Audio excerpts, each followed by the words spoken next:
अन्नपूर्णा मुहिम के तहत संत रामपाल जी के अनुयायी जगह जगह बाढ़ पीड़ितों की मदद कर रहे हैं। पर होया मैं किसी ने मदद नहीं की। चलता है गुजारा आपका, आप क्या करते हो? मैं मजदूरी करता हूँ। मम्मी पापा नहीं है। बहुत सारे ऐसे घर हैं जो कि बिल्कुल ही डूब चुके। हमारे गांव के बचा लो। दीदी रामपाल जी महाराज ने क्या डिमांड की थी इनसे, क्या क्या डिमांड की थी? उनसे जी 30,000 फुट पाइप मांगा था और 5 ये मोटरें मांगी थी और 2 सबमर्सिबल मांगे थे। पाइप कितना था जी? 30,000 फुट जी। हम सभी समस्त ग्रामवासी बदावड़ के श्री रामपाल जी महाराज का तहे दिल से धन्यवाद करते हैं। जियो नमस्कार, मैं हाजिर हूँ गांव मातरश्याम से और आज हमारे गांव में परम संत गुरु रामपाल जी महाराज की ओर से जो बाढ़ पीड़ित है उनको राशन अन्नपूर्णा योजना मुहिम के तहत राशन वितरित किया जा रहा है। बहुत ही सराहनीय ये योजना है। तो आपको इसमें दिखा दूं क्या क्या सामान जो दिया जा रहा है। जो बाढ़ पीड़ित है, गरीब लोग हैं और ये गुरुजी की टीम आई हुई है यहाँ पे मेरी तरफ से और जितने भी पीड़ित लोग हैं उनकी तरफ से बहुत बहुत संत रामपाल जी के चरणों में नमन करता हूँ। यदि कोई इस देश का व्यक्ति इतना अमीर दिल का हो जिसका जमीर जागे, हमारे कैंसर हॉस्पिटल और हमारे अन्नपूर्णा की सेवा का संकल्प ले ले और वो करने को तैयार हो, हम आपकी अदालत में टाल ठोक करके वो हनुमान जी लेकर के आए हैं। इनकी कसम खाकर कहते हैं जब तक जिएंगे 1 रुपया अपनी जेब में नहीं लेंगे, उसको ही देंगे। बस ये 2 सपने वो पूरे कर देवे, हमें कोई अपेक्षा नहीं है। हमारा भजन, हमारी कथा, हमारे प्रवचन कभी भी धन के लिए नहीं है। हाँ, अब कोई देता है तो सदुपयोग में लगाने की प्रेरणा यदि दे दी जाए तो क्या बुराई। इस देश में नाचने वाले करोड़ों लेते हैं, और नेता भी तो अपनी वेतन लेते हैं और घूसखोरी अलग से लेते हैं।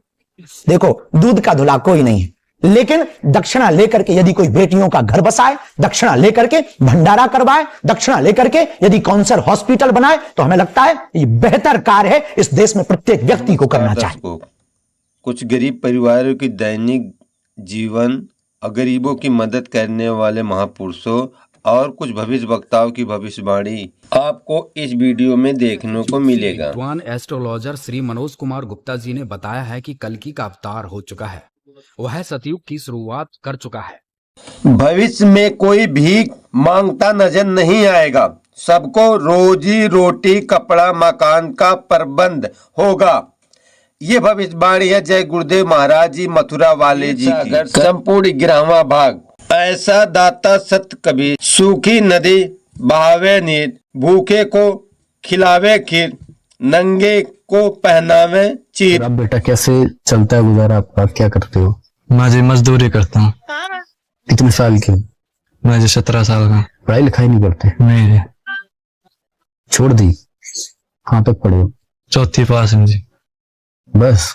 क्या कारण था, क्यों नहीं पढ़े? कोई करने वाला नहीं था इसलिए पढ़ाई छोड़ दी मुझे।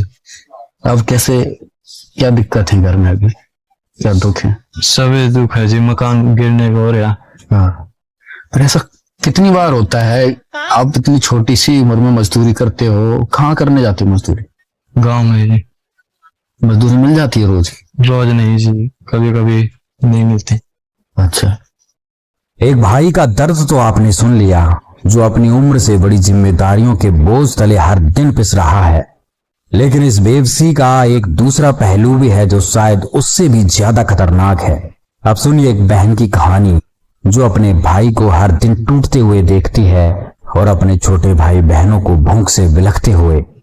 जो बात भोलू नहीं कह पाया, अब वो हकीकत इस 15 साल की खुशबू, जो भोलू की छोटी बहन है, उसने बताई।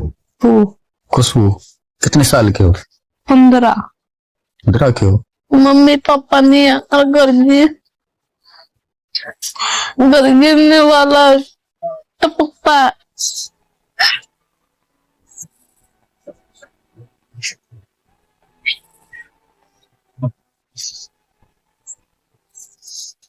खाना पीना टाइम पे मिल जाता है?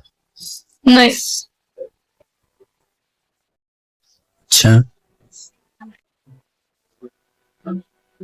खाना पीना क्या कारण है, क्यों नहीं मिल पाता? काम नहीं मिलता मेरे भाई को।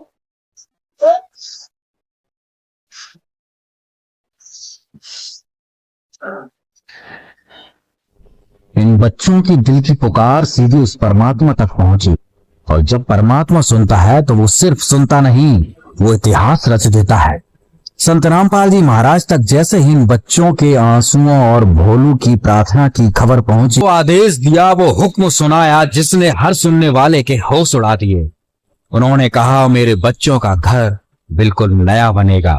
जी हाँ, आपने सही सुना, बिल्कुल नया। एक आलीशान महल, एक ऐसा घर जो इन बच्चों के सारे दुखों को हमेशा के लिए दफन कर देगा। और ये सिर्फ वादा नहीं था, ये था परमात्मा का आदेश। नमस्कार प्रधान जी। नमस्कार। मैं पहले तो संत रामपाल जी महाराज को नमन करता हूँ। और जो मैंने 20 दिन पहले बोला था कि महाराज जी ये बच्चे दबजेंगे, जल्द से जल्द इनका ये मकान बनाया जाए। 20 दिन में जो रामपाल जी महाराज जी ने 2 मकान बना के सिंटेड सारा बढ़िया, सारा रहने का, बच्चियां का खाट खटोली, सारा जो रसोई का जो पूरा सामान, ऐसा तो आज तक सरकार ने ना किया, ना कर सकती। कोई मकान बनाती भी है तो एक गरीब का 3-4 केस देती है, उसका एकदम पड़ा रहे, नहीं तैयार हो पाता है।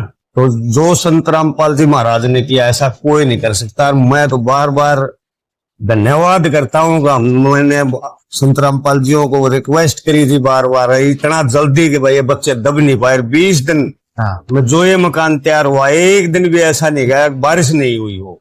अच्छा, हाँ, मतलब बारिश होती रही। एक बार डेली बारिश हुआ है 20 दिन। हाँ, 20 दिन में ऐसा करके दिखाया, कोई नहीं करके दिखा सकता। हम तो वाक्य में मानते हैं कि संत रामपाल जी भगवान है। आज यहाँ तो पूरी गली में ऐसा मकान नहीं है जैसा संत रामपाल जी महाराज ने बनवाया। अच्छा, हाँ, और गांव का माहौल क्या है? क्या गांव वाले, पूरे गांव के लोग चमत्कार बोलते हैं, वह चमत्कार कराया है, ऐसा तो कोई सरकार नहीं करती। और जो अन्नपूर्ण महिमा संत रामपाल जी ने चलाई है गरीब के लिए, मैं तो संत रामपाल जियों को कहता हूँ, आप भगवान का रूप हो, ये चलाते ही रहिए। जी, हम भी आपके साथ। संत रामपाल जी ने जो हमारे ऊपर आसान किया है, हम कभी इसको भूलेंगे नहीं। मैं संत रामपाल जी का हम धन्यवाद करते हैं कि उन्होंने हमारे लिए इस आपदा में राशन भेजा और हमारी सार ली। देश के एक बड़े हिस्से में तबाही आई।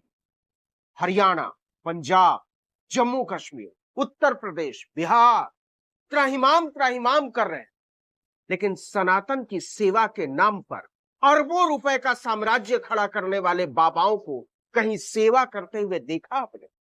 क्या आपने इस कथावाचक को पूरी आपदा में बिस्कुट का एक पैकेट तक बांटते हुए कहीं देखा? क्या आपने इस बाबा को इस पूरी आपदा में माचिस की एक डिबिया बांटते हुए भी कहीं देखा? क्या आपने इस स्वयंभू जगत गुरु को इस पूरी आपदा में एक धेले की मदद करते हुए कहीं देखा? क्या आपने इस महाराज को इस पूरी आपदा में शरीर पर 1 पैसे का कष्ट उठाते हुए देखा? नहीं देखा होगा, हरगिज नहीं देखा होगा। मुफ्त की खाने वाले ये सारे तुंदियल, थुल खेले खाए अघाए बाबा जो जनता का माल लूट लूट कर तर माल उड़ाते हैं, वो सारे के सारे कहां हैं? न रामदेव का कुछ अता पता है, न अनिरुद्धाचार्य का कुछ अता पता है, न धीरेन्द्र शास्त्री का कुछ अता पता है, न राम भद्राचार्य का कुछ अता पता है, न प्रदीप मिश्रा का कुछ अता पता है, न डबल श्री रविशंकर का कुछ अता पता है, न जग्गा वासुदेव का कुछ अता पता है, न जया किशोरी का कुछ अता पता है, न रमेश ओझा का कुछ अता पता। तो इन्हें जमीन निगल गई या आसमान खा गया? जनता की सेवा से भागे हुए हिंदू धर्म के ये सारे के सारे अगोड़े कहां है?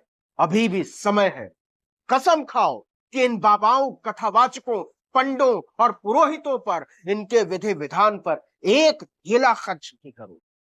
याद रखना, दलितों, पिछड़ों, आदिवासियों, महिलाओं के लिए गंदी सोच रखने वाले धूर्तों, मक्कारों की जमात कभी भी तुम्हारे दुख तकलीफ में खड़ी नहीं होगी, नहीं होगी, नहीं होगी। दर्शकों, अब सुनिए ग्राम पीड़ितों के विचार। दुख की घड़ी में जो साथ दे रखा है, मतलब बिरला आदमी देवा है, ठीक है। कोई 1 रुपया कौन छोटा भाई जेब है, और इसने तो भाई अगर इसकी आप एक कॉस्ट की बात करें तो 10 से 11-12 लाख रुपया कॉस्ट है सामान ये। अच्छा, हाँ, और जो गांव में सामान आया इसकी कीमत 12 से 15 लाख रुपए बैठा है। हाँ।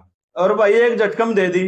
हाँ। और इससे बड़ा भाई रामपाल जी का शान गाँव भूले कौन करे काम लितानी। और हम तो दोबारा फिर रामपाल जी का धन्यवाद करा। हाँ। और दर्शकों, जो संत रामपाल जी महाराज की तरफ से जो इनको ग्राम पंचायत लेतानी की तरफ से जो सहायता प्राप्त हुई है, उसके सम्मान में ग्राम पंचायत की तरफ से संत रामपाल जी महाराज के ट्रस्ट को ये सम्मान के तौर पर दिया जा रहा है। आप ये हमारी स्वीकार करके उनके पास भेज दीजिए। गुरु जी को दे रहे हैं जी, गुरु जी को पूरा गांव गुरु जी को दे रहे हैं, और आप लेकर के गुरु जी को